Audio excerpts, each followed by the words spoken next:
도시의 골목에 어둠이 내립니다. 골목길을 따라 달콤한 고기 향이 퍼져나옵니다. 결코 지나칠 수 없는 군침을 삼키는 유혹. 시장길을 자극하며 노릿노릿 고기가 익어갑니다. 드시기 전에 잠깐. 혹 살처분되는 가축을 생각해 본 적이 있으세요?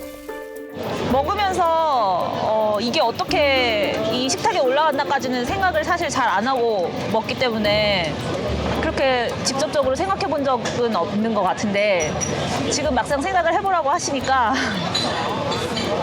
굉장히 좀 민망하다고 해야 되나? 어쩔 수 없는 선택? 네. 사람 혹은 다른 가축이 살기 위한 어쩔 수 없는 선택이라고 그냥 생각했습니다. 도시 사람들에게 고기는 그저 맛있는 음식일 뿐. 가축의 딱한 운명은 실감하기 힘든 너무 먼 남의 이야기입니다.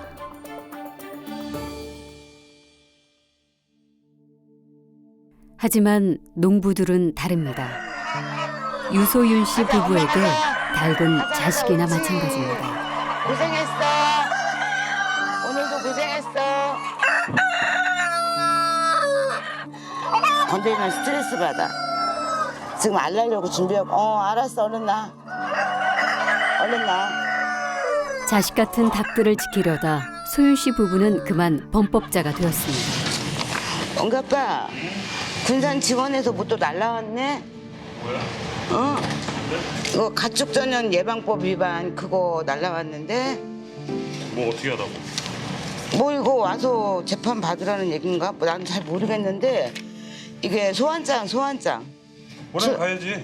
출석. 우리가 힘 있냐? 보라면 가야지. 작년부터 지금 1년 몇 개월째야. 이게 진짜 이거는 사람이 사는 게 아니야. 이게 사람 피를 발리는 거지. 나는 더 이상은 못 버틸 것 같아. 조금만 더 버텨봐. 나 너무 힘들어 지금. 조금만 더 힘내.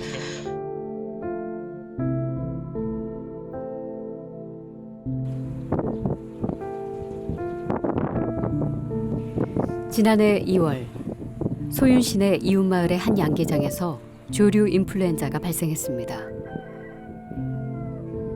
다행히 소윤시내 닭들은 조류 인플루엔자에 감염되지 않았습니다. 그런데 익산시는 소윤시내 닭들을 전량 살처분하라는 명령을 내렸습니다.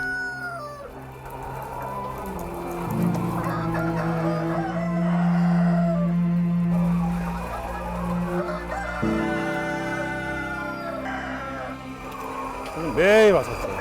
매일 와서 할처분해라. 그건 안 되면 뭐 보상을 얼마 하겠다.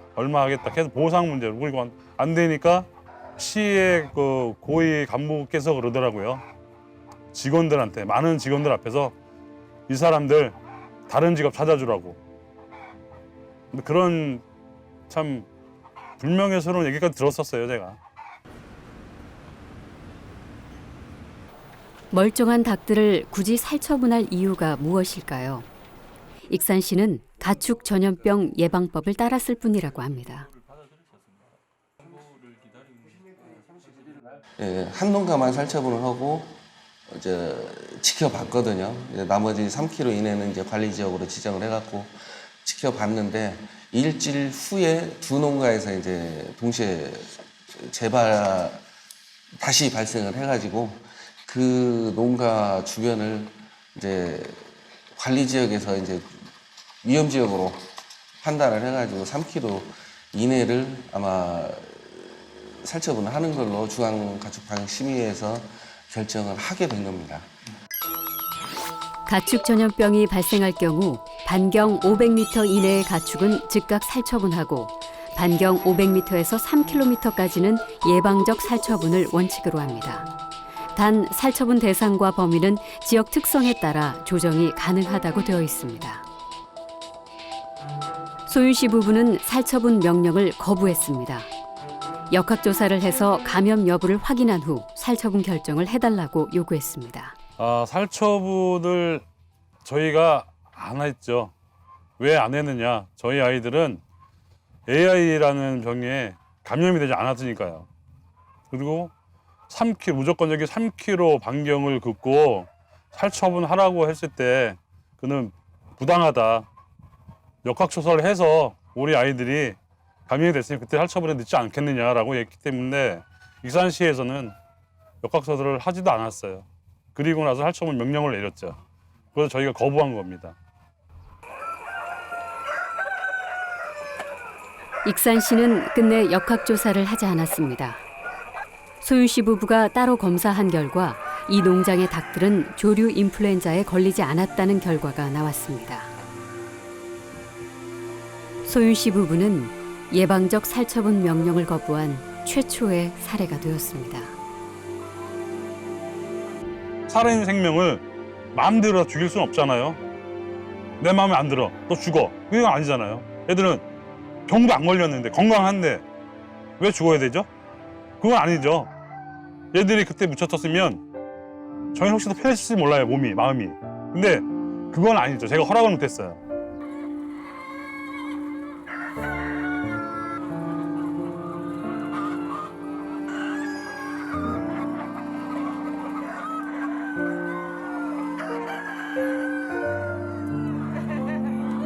수많은 닭들의 생명을 지켰다는 기쁨도 잠시. 소윤 씨 부부는 가축 전염 예방법 위반 혐의로 기소됐습니다. 소윤 씨는 법원에 살처분 명령을 취소해달라는 소송을 제기했습니다. 결과가 어떨 것 같습니까? 저는 모르겠어요. 어떻게 될지는. 저는 이게 좋은 방향으로 흘러가서 저희 같은 이제 양계 농가가 다 같이 살아야 되는데 저는 제가 재판관님이 아니라서 모르잖아요. 네. 이 재판은 축산농가와 동물보호단체의 비상한 관심을 모았습니다.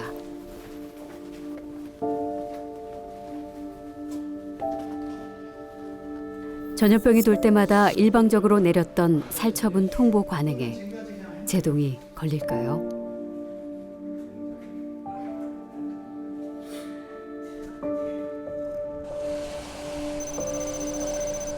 살처분이 본격적인 관심사로 등장한 것은 2010년. 경북 안동에서 발생한 구제역이 전국 각지로 확산되면서부터였습니다. 당시 발병 농가는 물론이고 인근 마을까지 봉쇄됐습니다. 총없는 전쟁이죠. 이렇게 되면 우리한테는 축산인한테는 총없는 전쟁이랑 똑같은 거지. 하늘에 맡기고 이거는 뭐 하늘의 뜻이고 이거는 뭐 나 혼자 잘해서 된 게 옆집도 잘해야 되고 면회도 잘해야 되고 다 잘해야 되니까 그거는 재앙이에요. 한마디로 말해서 재해고 재앙이에요. 예방적 살처분이 사회적 이슈가 된 것도 이때. 인근 농가의 가축까지 살처분하면서 약 348만 마리의 소와 돼지 등의 가축이 살처분됐습니다. 구제역, AI와 같은 가축 전염병이 돌 때마다 살처분이 실시되면서 살처분 정책은 가축 전염병을 퇴치하기 위한 정석처럼 알려졌습니다. 그렇다면 살처분 정책은 언제부터 시작되었을까요? 16세기서부터 우역이 이제 그 우역이라고 하는 굉장히 급성 전염병이 유럽을 전부 다 이제 휩쓸거든요. 그때부터 사람들이 좀 이제 뭔가 새로운 방식이 필요하다고 생각을 하게 돼요. 그래서 란치시라고 하는 그 의학자가 그러니까 사실은 교황의 주치의였는데 이 사람이 로마 지역에서 퍼지고 있는 우역에 대해서 대책을 좀 세우라는 명령을 받게 돼요. 우역은 치사율 80% 이상의 급성 전염병. 재앙을 방지하기 위해 란치시가 고안한 것이 감염된 소를 죽여 바이러스를 차단하는 살처분이었습니다.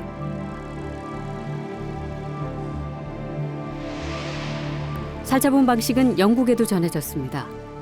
당시 영국이 살처분 농가에 대한 보상 정책을 실시하면서 살처분은 국가 제도로 정착했습니다. 살처분 정책 같은 경우에는 누군가의 재산을 빼앗아서 이제 죽여야 되는 거거든요. 그렇게 될 때는 그냥 개인이 누군가가 내 그 개인 농장주가 결정할 수 있는 게 아니라 국가가 결정을 해야 되는 거고 그렇게 됐을 때 보상을 해준다든가 아니면은 그 다음에 그 손해를 입은 사람들이 더 살 수 있는 방식들을 만들어준다던가 이제 이렇게 하면서 이 살처분 정책 그 다음에 보상 정책 이런 게 차례차례 이제 발전을 하게 됩니다. 400년 전 궁여지책으로 실시한 살처분 정책은 과학이 발달한 오늘까지 신화처럼 군림해 왔습니다. 다수를 위해 소수가 희생되어야 한다는 논리입니다. 아니 내 농장 내 맘대로 드나드는데 신나대로 먼저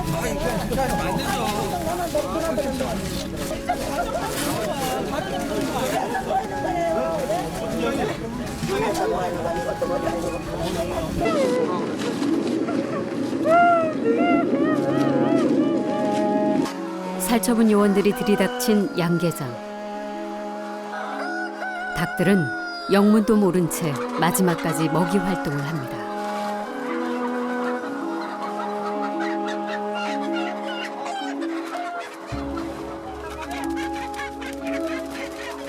자루에 담기기 직전 살려고 몸부림치는 닭들. 하지만 살처분의 운명을 되돌릴 순 없습니다.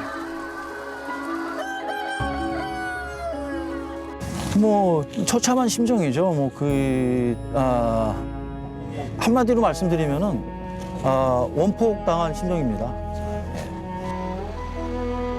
게다가 이 농장은 동물복지 농장. 닭에게 더 나은 환경을 제공하기 위해 방사까지 하며 길렀지만 소용없었습니다. 애지중지 기른 닭들이 단 한 마리도 남김없이 자루에 담겨 뜨거운 재로 변했습니다.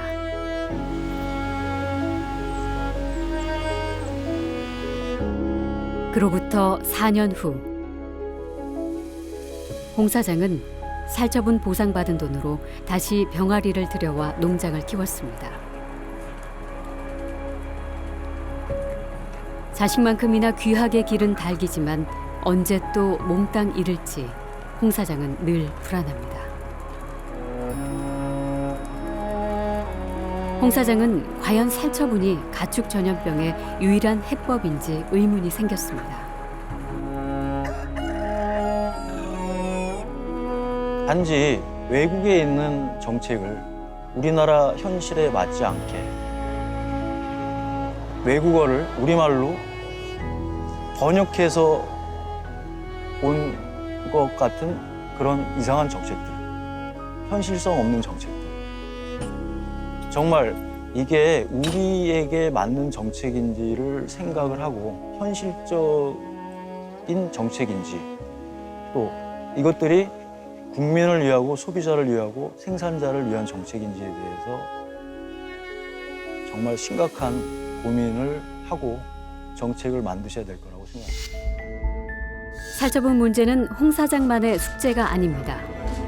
축산농가와 현장에선 살처분 정책을 근본적으로 개선하자고 여러 차례 촉구해왔습니다. 우리나라는 2000년부터 OIE, 즉 세계동물보건기구의 살처분에 대한 국제표준 기준을 적용해왔습니다. 국제표준을 그대로 받아들이다 보니 살처분 뉴스의 영상까지 왜곡과 흡사합니다.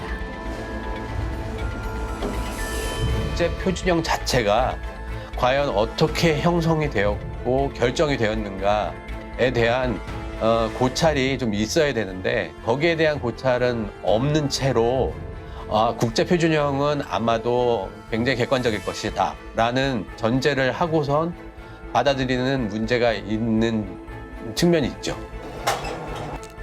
육식을 즐기는 것은 전 세계적인 현상입니다. 다른 나라에서는 살처분을 어떻게 받아들이고 있을까요?